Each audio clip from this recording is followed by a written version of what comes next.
Hello friends, welcome to the channel go to success. आज जो हम करने वाले हैं वो है ट्रांसफ़र ऑफ लर्निंग। काफ़ी यूज़फुल रहेगा आप लोगों के लिए।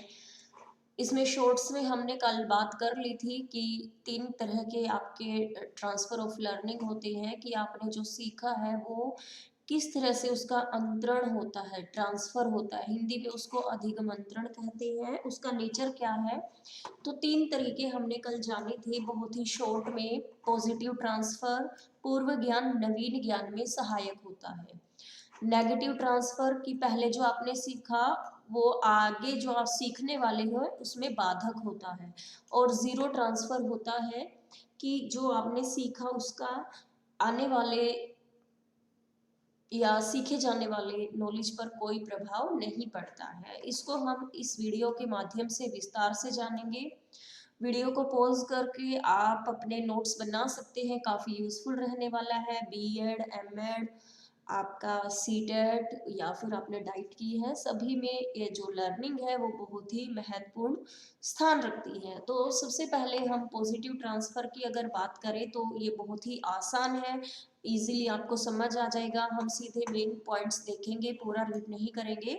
जैसे कि आपकी मदद करता है क्या? साइकिल चलाने वाले व्यक्ति मोटरसाइकिल आसानी से शीघ्र सीख जाते हैं। मतलब आपकी पूर्व में जो साइकिल चलाने का ज्ञान था वो मोटरसाइकिल चलाने में हेल्पफुल रहा।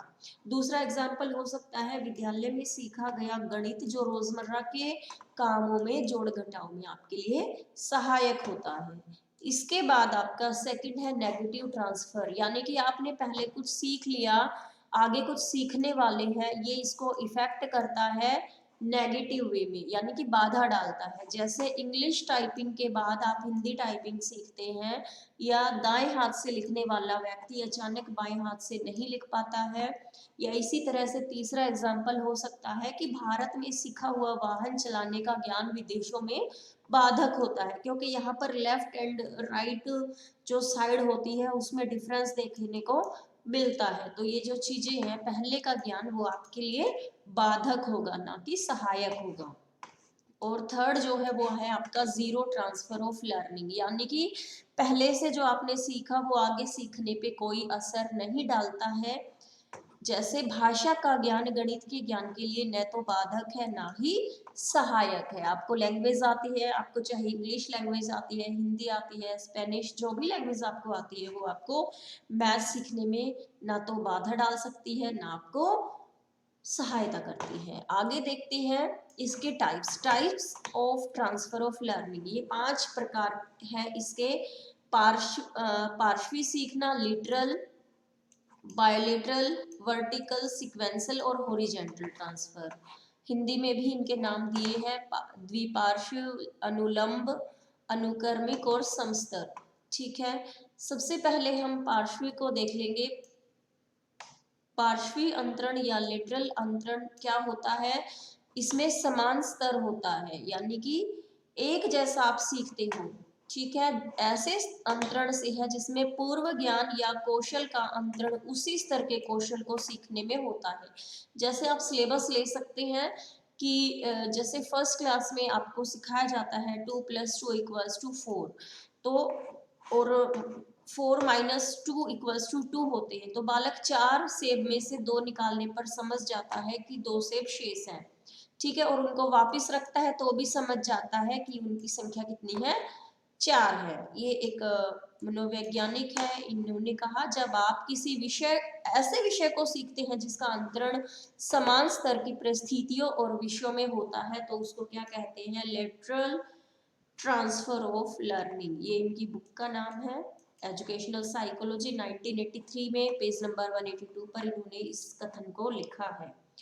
आगे ये चीज आई थिंक आपको समझ आ गई होगी कि स्तर बराबर चलता है, आप उसको घटा दो जोड़ दो आंसर 4 ही रहेगा। मतलब इस तरीके से 4 ही आना है। बच्चे को ये कॉन्सेप्ट क्लियर हो जाता है।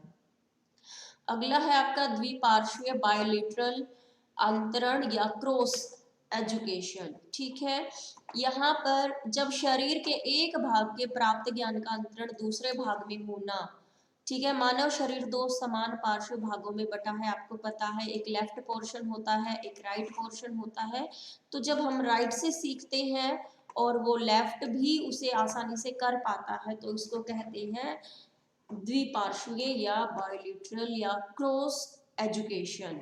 ठीक है, ये जैसे हम दाएं हाथ से लिखना सीख जाते हैं तो बाएं हाथ से भी कुछ हद तक लिखने में सक्षम होते हैं, भले ही लिखावट और समय में अंतर क्यों ना हो। ठीक है, उसके बाद है आपका थर्ड अनुलंब यानी कि वर्टिकल ट्रांसफर। जब पहले सीखी गई चीज या कौशल जो है वो नए ज्ञान को उच्च स्तर तक सीखने में मददगार होता है। जैसे आपका सिलेबस है, केजी में आपने सीखा, वो आपको फर्स्ट में सीखने के लिए मदद करेगा, वो आपको सेकंड में सीखने के लिए मदद करेगा, यानी कि सीढ़ी दर सीढ़ी एक प्रक्रिया चलती है। गैने ने भी कहा है कि इस प्रकार के अंतरण को सीढ़ी पर ऊपर की ओर चढ़ने की प्रक्रिया माना है। ठीक है, रिली और लेविस ने जब आप कोई ऐसी चीज सीखते हैं जिसका अंतरण उसी विषय या उससे बाहर के विषय के उच्च स्तरीय सीखना में होता है तो इसे अनुलंब सीखना या वर्टिकल ट्रांसफर कहते हैं, यानी कि ऊपर की तरफ चलना। इसके लिए हमें पेन चाहिएगा, ऐसे ऊपर की तरफ चलना। यहाँ से आपने प्री स्कूल किया, आपने सेकंड मिडिल स्कूल किया, secondary, senior secondary, college, university, और आप यहाँ पर पहुंच गए। इसके बाद हम फोर्थ पर जब जाते हैं तो बात करते हैं अनुक्रमिक अंतरण, यानी कि सीक्वेंस में जब आप सीख रहे होते हो। जब हम किसी विषय को क्रमानुसार सीखते हैं, जब सीखे जाने वाले नए विषय या कौशल पर पड़ने वाले प्रभाव को अनुक्रमिक सीखना कहते हैं। ठीक है, पॉजिटिव लर्निंग इसको कहते हैं। बालक को भाग सीखने से पूर्व जोड़ घटा गुणा सीखना जरूरी होता है, ये आप समझ गए होंगे। और इससे पहले उनको बच्चों को गिनती और पहाड़े भी आने चाहिए, टेबल्स एंड काउंटिंग भी आनी चाहिए, यानी कि एक अनुक्रमिक सीखना है, क्रम से सीखना है कि पहले आपको काउंटिंग सिखाएंगे, फिर आपको टेबल सिखाएंगे, फिर आपको जोड़ घटा और गुणा, उसके बाद आपको भाग सिखाएंगे। ये एक एग्जाम्पल था अपनी तरफ से, आप और एग्जाम्पल बना सकते हैं। इसके बाद ये हमारा लास्ट है हॉरिजॉन्टल ट्रांसफर। जब पूर्व सीखे गए कौशलों या ज्ञान का अंतरण समान स्तरीय कौशल या ज्ञान को सीखने में होता है, वहां पर समस्तर या जिसमें पार्श्वीय और अनुक्रमिक अंतरण आते हैं। इसमें हॉरिजॉन्टल में आपके दोनों ही आते हैं। ठीक है, लीनियर भी और हॉरिजॉन्टल में आपका लीनियर और पॉजिटिव मीन्स लिटरल सीखना। जब ये दोनों चीजें होती हैं आपका एक प्रोसेस में, एक कॉन्टिन्यूअस प्रोसेस में जब आप सीखते हैं तो वहां पर आपका हॉरिजॉन्टल ट्रांसफर होता है। Thank you so much. आज के इस वीडियो में इतना ही। बाकी अपडेट्स के चैनल को सब्सक्राइब करें, बेल आइकन को प्रेस करें। होपफुली वीडियो आपके लिए काफी यूजफुल रहा होगा। Good luck.